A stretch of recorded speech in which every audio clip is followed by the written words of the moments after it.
Explosions? Explosions everywhere.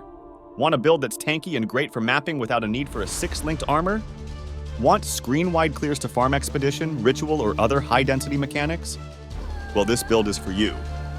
Hello, Exiles, and welcome to another video. This is my second character for the league, Ignite Bodyswap of Sacrifice Chieftain. This is why I love playing Path of Exile. Trying out new builds, especially meme or non-meta builds.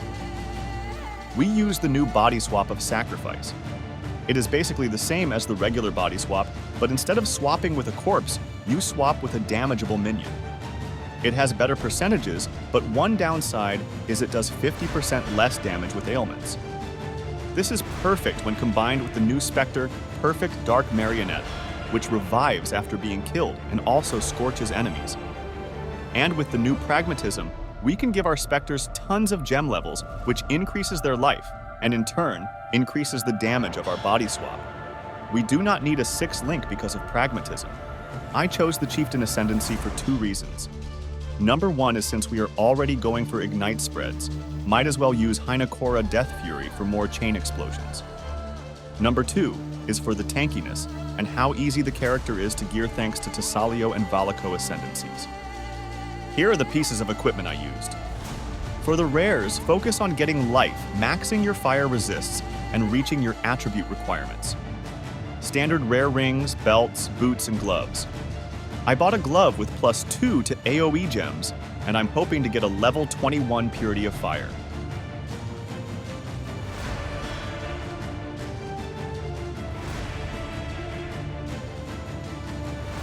Nice, and another one to sell.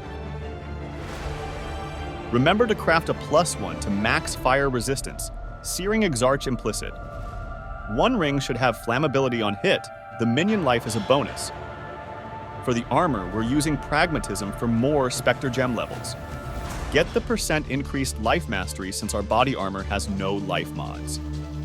My current weapon is just a scepter with fire damage over time. Then I crafted increased fire damage. I'll upgrade this once I have the budget for crafting. For the amulet, we use Defiance of Destiny. Best in slot if you want a tanky build.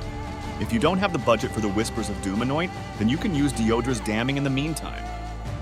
Our shield is Dawnbreaker, since we're stacking fire resistance. Get one with a high fizz taken as fire roll. Lastly, for our helm, we use an Elder-influenced armor helm and craft it with Essences of Horror. Before I got this upgrade, I used a regular rare helm. Note that I've killed the Searing Exarch and Eater of Worlds without the Elder Helm and the Timeless Jewel, which I will discuss in the passives portion. You can't kill me, but I can kill you, very slowly.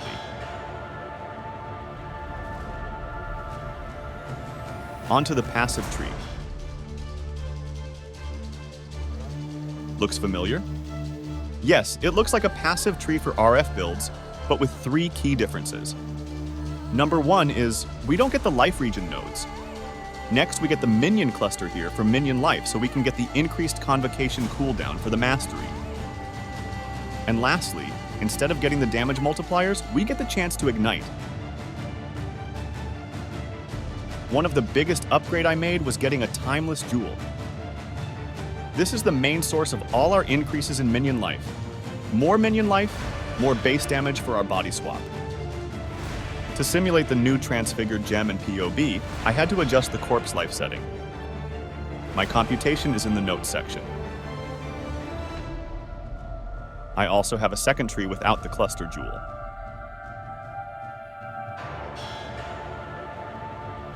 We use the Warlock Ascendancy so we can get the Penance Mark skill, which summons enemy phantasms when we hit the marked target. One of the problems for this build is when we encounter isolated enemies, since Hinekora explosions are a big part of our kit. To remedy this, the Phantasms of Penance Mark gives us more chance to trigger the explosions. Though we could still clear bosses and rares, triggering Hinekora would greatly speed up the process. For the gem links, Bodyswap is linked with increased AoE, Swift Affliction, and Life Tap. Replace AoE with Efficacy if you need more DPS. Raise Spectre and minion life in the body armor. For our auras, we use Determination, Herald of Ash, Arctic Armor, Purity of Fire, and Vitality. Vitality is linked with Arrogance. Life Tap and faster attacks are linked to our Leap Slam and Infernal Cry.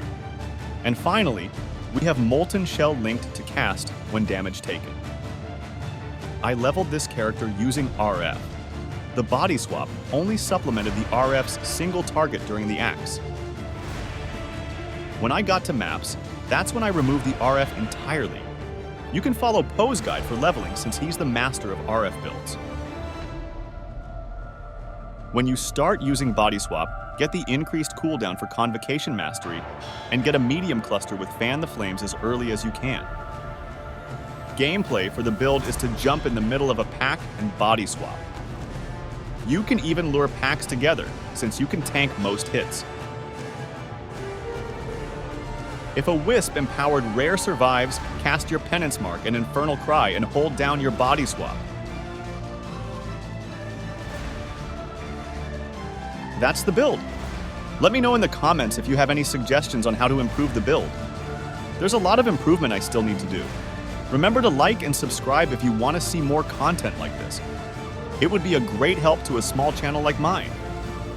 Thank you for watching.